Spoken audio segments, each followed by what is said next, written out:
오늘 우리에게 주시는 하나님의 말씀은 스가랴 6장 1절에서 15절 말씀입니다.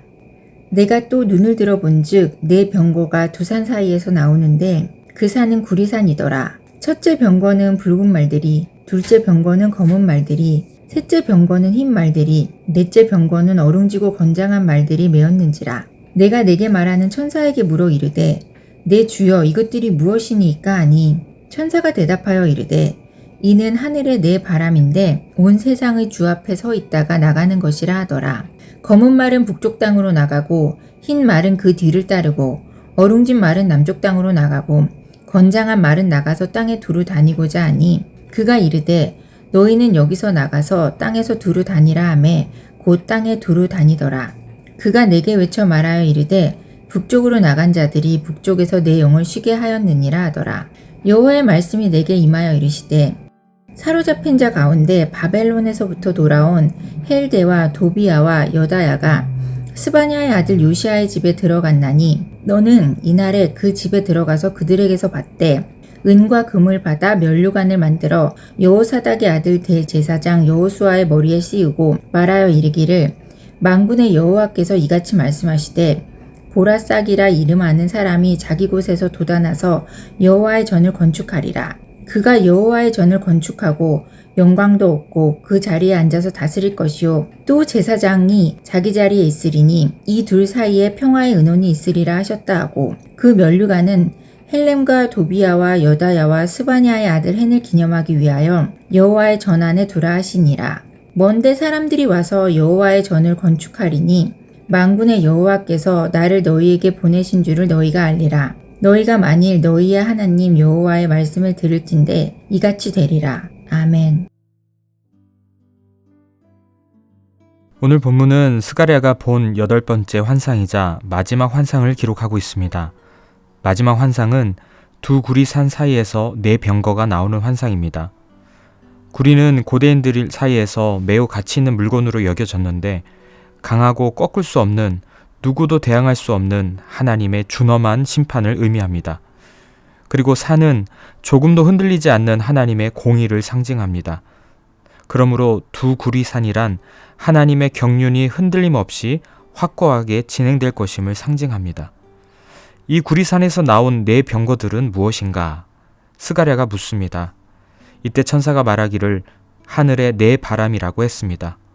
사방으로 강하게 휘몰아치는 바람으로 온 세상의 주 되신 하나님 앞에서 서 있다가 전 세계 사방으로 불게 됩니다. 이는 전 세계를 휩쓸게 될 무서운 하나님의 심판의 바람을 의미합니다. 온 땅을 두루다니며 하나님께 복종하지 않는 이들을 심판하신다는 것입니다. 첫 번째 환상에서 열국의 평안을 보고 여호와께서 언제까지 예루살렘과 유다 성읍들을 불쌍히 여기지 아니하시려 하나이까 라고 탄식했던 여호와의 천사는 이제 내 영을 쉬게 하였느니라 라고 이렇게 말합니다. 개역 한글 성경에서는 내 마음을 시원케 하였다라는 의미로 번역하고 있습니다.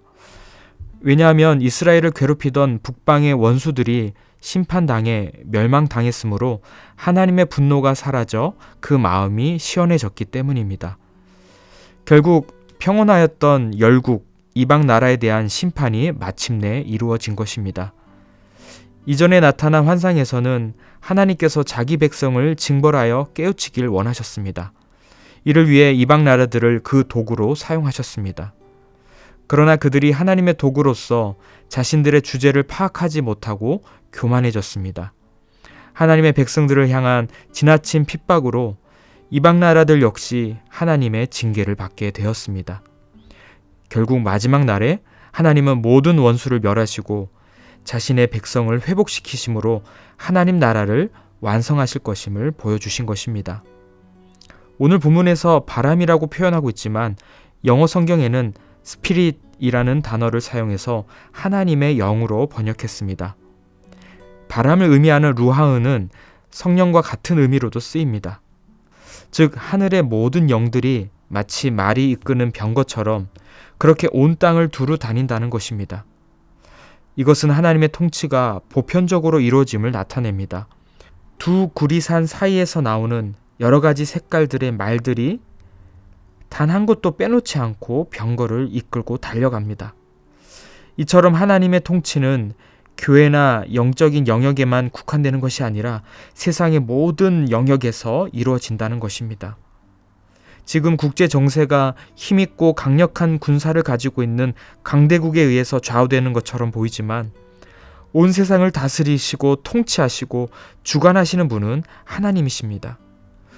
돈과 힘, 권력을 가진 자들이 득세하고 그들을 중심으로 세상이 돌아가는 것처럼 보이지만 결국 하나님의 영에 이끌려 하나님께 순종하는 교회와 성도들을 사용하셔서 하나님 나라를 세워가실 것입니다.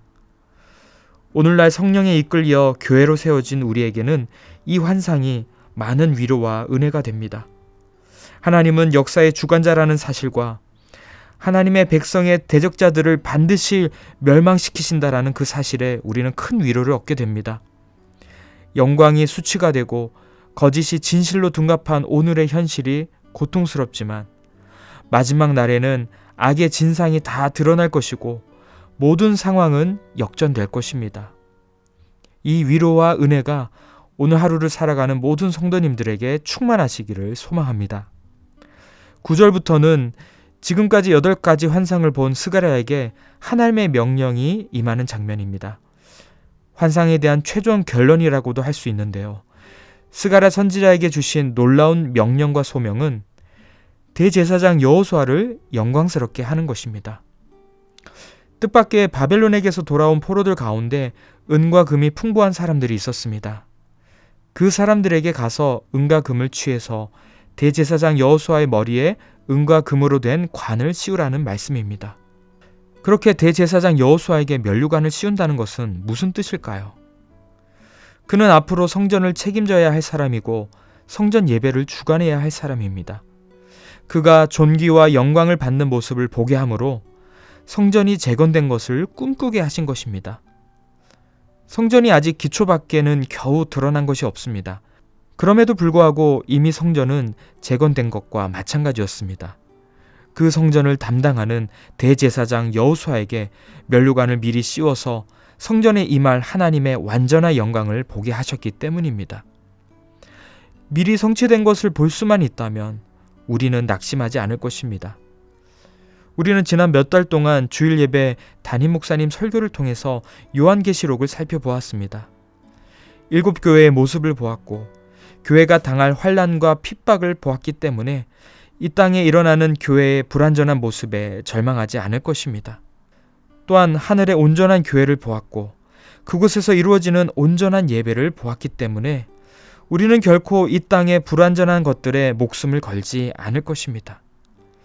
포로에서 귀환한 이스라엘 백성들에게도 이러한 영광을 미리 보여주신 것입니다. 그래서 낙심하고 절망 가운데 있는 백성들에게 앞으로 지어질 성전을 통해 회복될 하나님의 영광을 사모하게 하셨습니다. 그리고 싹이라 이름하는 사람이 돋아나서 여호와의 전을 건축할 것이라 말씀하십니다. 12절에 말하여 이르기를 만군의 여호와께서 이같이 말씀하시되 보라 싹이라 이름하는 사람이 자기 곳에서 돋아나서 여호와의 전을 건축하리라. 그리고 그가 여호와의 전을 건축하고 영광도 얻고 그 자리에 앉아서 다스릴 것이라고 말씀하십니다. 이것은 앞서 대제사장 여호수아가 왕이시며 제사장이신 메시아의 대관과 통치를 예표하고 있음을 드러내 줍니다. 또한 여호수아에게 씌워진 면류관은 성전에 보관하게 하심으로써 계속해서 이스라엘 백성들 마음속에 메시아를 기다리게 하셨습니다. 결국 하나님은 앞에서 보여주신 성전 재건에 대한 약속이나 하나님 나라의 완성을 싹이라 이름하는 메시아를 통해 이루실 것을 밝히신 것입니다. 그 싹으로 오신 분이 바로 예수님이십니다. 연약하고 보잘것없어 보이는 싹이었지만 절대 무너지지 않을 영원한 성전, 교회의 시작, 교회의 생명이 되어 주셨습니다. 한 알의 밀알이 땅에 떨어져 썩어진 것처럼 우리 예수님은 십자가에 죽으셨고 다시 부활하심으로써 영원한 성전의 시작이 되어 주셨습니다. 오래전 스가랴 선지자에게 예언하셨던 말씀이 오늘 우리 가운데 성취된 것입니다. 그리고 계속해서 우리는 부르신 목적에 따라 교회를 계속해서 세워갈 것입니다. 15절에 먼데 사람들이 와서 여호와의 전을 건축하리니 만군의 여호와께서 나를 너에게 보내신 줄을 너희가 알리라. 먼데 사람들이란 1차적으로 포로에서 귀환한 이스라엘 백성을 가리키기도 하지만 예수 그리스도에 의해 세워질 교회와 연관시킨다면 궁극적으로 이방인을 가리킵니다. 당시 실제로도 이방인들이 성전 건축에 도움을 주었습니다.